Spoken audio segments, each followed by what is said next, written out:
Greetings, loved ones. Today we're going to talk about, are the children really okay? How we should view children and teens who seem to be coping well after domestic violence. These are the questions. So help us get these messages out. Subscribe to our channel. Follow us on Facebook, Instagram, and Twitter. Hit the like button and the notification bell, and please share these messages with others, because you never know, by doing so you could save a life. You know, sometimes children and teens, they seem to be okay when they and the victimized parent have left the situation of domestic violence. The children might not cry, they might not want to talk about the hostility or its aftermath, and they might even just insist, I'm fine, I'm fine. Caring parents want to know if they should believe that their children have survived unscarred or keep probing for possible problems. So why might children deny their suffering? Some children, they want to protect the victimized parent from additional stress and worry. Others are afraid they might be punished if they complain. You know, some may have secrets they're afraid to tell, while others may not experience trauma symptoms until later in life. And some children are resilient and may be coping well. How can we know if a child or a teen is really doing okay? So here are 3 places to start. Number 1, find out how your child behaves in other settings. You can ask teachers and coaches, even the parents of your children's friends. You know, ask them how your child behaves when you're not there. You don't need to say why you're asking, because it's perfectly normal to want to know. Does your child have friends? Does your child participate in activities? If other adults report that your child is unusually withdrawn or aggressive or struggles with schoolwork, it might be a sign that your child needs extra support. If your child is doing well in other settings, this suggests that your child has found effective ways to cope. Nevertheless, stay attentive. Sometimes everything seems to be well during one stage of your child's life, but problems pop up later. Number 2, pay attention to what your child expresses non-verbally. Sometimes children and teens say everything is okay with their words, but their bodies tell a different story. If your child has trouble with sleeping or under or overeating or has unexplained aches and pains, this may be an indication of unresolved trauma. This is not necessarily a result of domestic violence exposure, however. Your child could have other worries that are completely unrelated, such as friendships at school.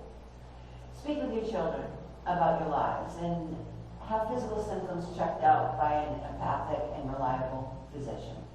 Number 3, question is your child having trouble focusing? Sometimes children with a trauma history have trouble sitting still or concentrating on their schoolwork. When they scan the environment for signs of danger, they're always looking around, or they startle at sudden noises or movements, or even respond in an overly aggressive way. This can look like symptoms of ADHD, like we spoke about in the last episode, when it's actually a response to trauma. Because computer and video games train children's brains to expect and respond to rapid stimuli, it is a good idea to limit your child's exposure to electronic media. In this way, your child's brain will become accustomed to the pace of non-electronic interactions. They need downtime and time to think, to process the large and small events in their lives. As parents, we model this behavior by putting our phones away, turning off the television, and engaging in activities with our children, such as reading and talking about our days. So when children keep silent, what should you do if your child refuses to talk? Eric Aronson, a clinical psychologist and trauma specialist in Montpelier, Vermont, suggests that he says, I wouldn't push them to talk about anything that they're not ready. Just say, I'm here and I'm willing to listen anytime you do want to talk about things. And if there is someone else you feel more comfortable talking to, like a counselor, just let me know. Aronson recommends reassuring children that they can discuss subjects that are difficult to talk about and that they do not need to protect the adults around them. Aronson points out that children sometimes seem angry at their victimized mother rather than at the abuser, and they blame her for the changes in their lives post-separation, such as having to change school or homes, and leaving friends and pets. Here are just protective parents to be patient and understand that the child is blaming the parent who is safer to blame. The child's views are likely to change over time. There are many ways to support children exposed to domestic violence, such as spending quality time together, helping children manage their emotions, and involving them in activities where they experience success. Creating safe, calm environments and being warm and supportive will go a long way to support the recovery of children and teens. The basic message? We've been through a lot, but I will keep you safe now.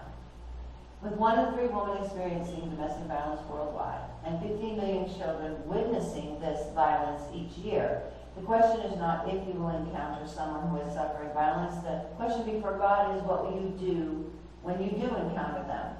You're called. We are all called to be champions for justice. And those who suffer violence, they need to know that those who love them and those who don't even know them will step out and reach out to give them the courage and the help they need to leave before it's too late. Help us get these messages out. Subscribe to our channel, follow us on Facebook, Instagram, and Twitter.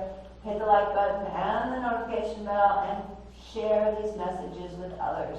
Someone who sees this message, just because you sent it to them, you could save their life. If you're a victim of violence, listen to me. I want you to know you are valued. You are loved. You are intelligent and you are beautiful. God doesn't want you to suffer violence. He wants you to live free from violence and peace and tranquility. There is a way out. It's not your fault. And abuse is not love. If you're a victim of violence, please reach out to somebody today. If you find yourself in a dangerous situation, call 911 for help. And if you know of a child who's suffering violence, tell the authorities.